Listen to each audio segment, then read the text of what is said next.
क्या आप भूतों की कहानियों पर विश्वास करते हैं और मानते हैं कि आज भी हमारे आसपास भटकती आत्माएं मौजूद हैं? क्योंकि इंडिया के धर्मशास्त्र में ये लिखा है कि ऐसे लोग जिनकी इच्छाएं पूरी नहीं होती और बीच में ही मर जाते हैं, उनकी आत्माएं इस दुनिया में भटकती रहती हैं।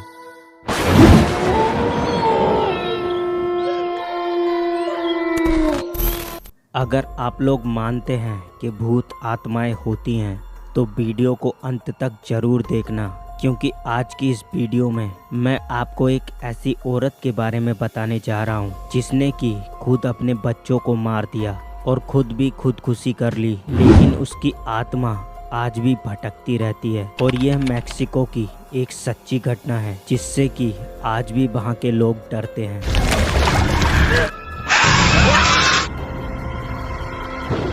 तो चलो बिना देरी करे स्टार्ट करते हैं। स्वागत है आपका मेरे चैनल में दी बेस्ट टॉप 5। यह बात आज से करीब 500 साल पुरानी है। तब मैक्सिको का नाम टेनोचिटलान था और इसी शहर में एक खूबसूरत लड़की रहती थी जिसका नाम मारिया था। और हर लड़की की तरह उसका भी सपना था कि उसको भी उसके सपनों का राजकुमार जल्दी मिल जाए। दिन बीतते गए और एक दिन जब मारिया मार्केट में कुछ लेने जा रही थी तो उसी मार्केट में उससे एक लड़का टकराया। और जब उस लड़के ने मारिया को देखा तो वह उसे देखता ही रह गया, क्योंकि मारिया बहुत ही खूबसूरत थी और मारिया को भी वह लड़का काफी पसंद आया। और फिर क्या, वह दोनों आपस में मिलते रहे और जल्द ही उनकी शादी हो गई। क्योंकि लड़का एक अमीर फैमिली से था तो वह मारिया को कभी किसी भी चीज की कमी नहीं होने देता था। दोनों खुशी खुशी रहने लगे। साल बीतते गए और मारिया के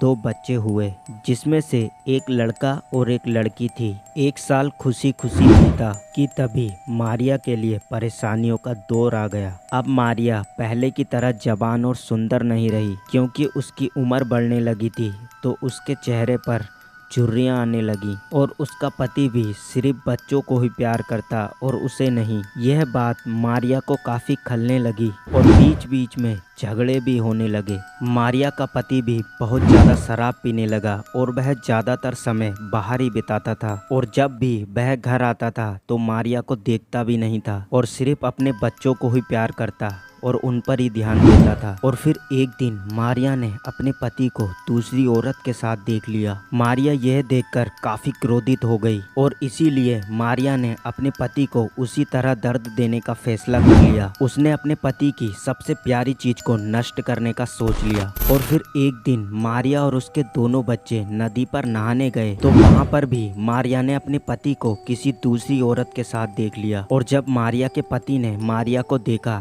तो उस पर बिल्कुल ध्यान नहीं दिया और अपने बच्चों को देखकर मुस्कुराने लगा। यह देख मारिया इतनी ज्यादा क्रोधित हो गई कि उसने अपने दोनों बच्चों को उसी नदी में डुबाकर मार दिया।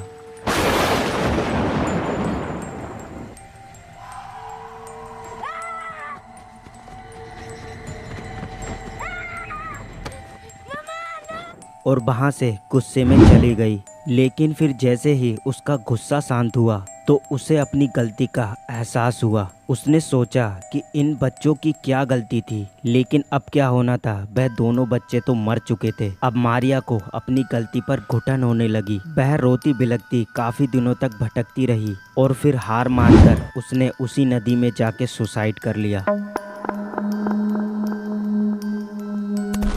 लेकिन फिर असली कहानी तो अब शुरू हुई।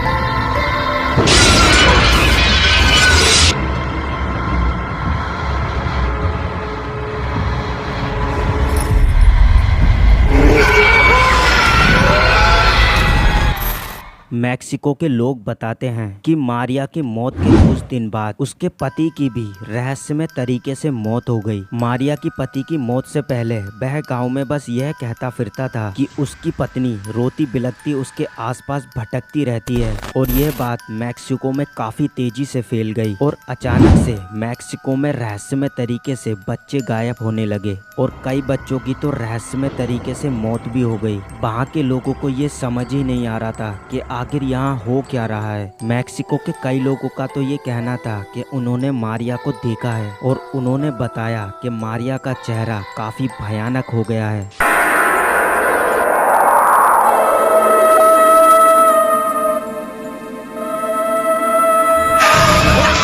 और वह रोती बिलखती सड़कों पर अपने बच्चों के लिए रोती रहती है। और कई लोगों ने मारिया की रोती आवाज़ सुनी भी थी और इसीलिए वहाँ के लोगों ने मारिया का नाम ला लारोना रख दिया, मतलब रोती हुई महिला। और कहते हैं आज भी वह अपने बच्चों की तलाश में नदियों और रोडों पर रोती हुई भटकती रहती है और ऐसे इंसानों को शिकार बनाती है जो कि उसके पति की याद दिलाते हैं। और साथ ही सभी बच्चों में वह अपने बच्चों को देखती है और उन्हें अपने साथ ले जाना चाहती है। आज भी मैक्सिको में लोग उसकी रोती हुई चीख सुनते हैं और रात में वह अपने बच्चों को कभी भी बाहर नहीं छोड़ते, क्योंकि मैक्सिको के लोगों का मानना है कि मारिया की आत्मा आज भी वहीं भटकती रहती है।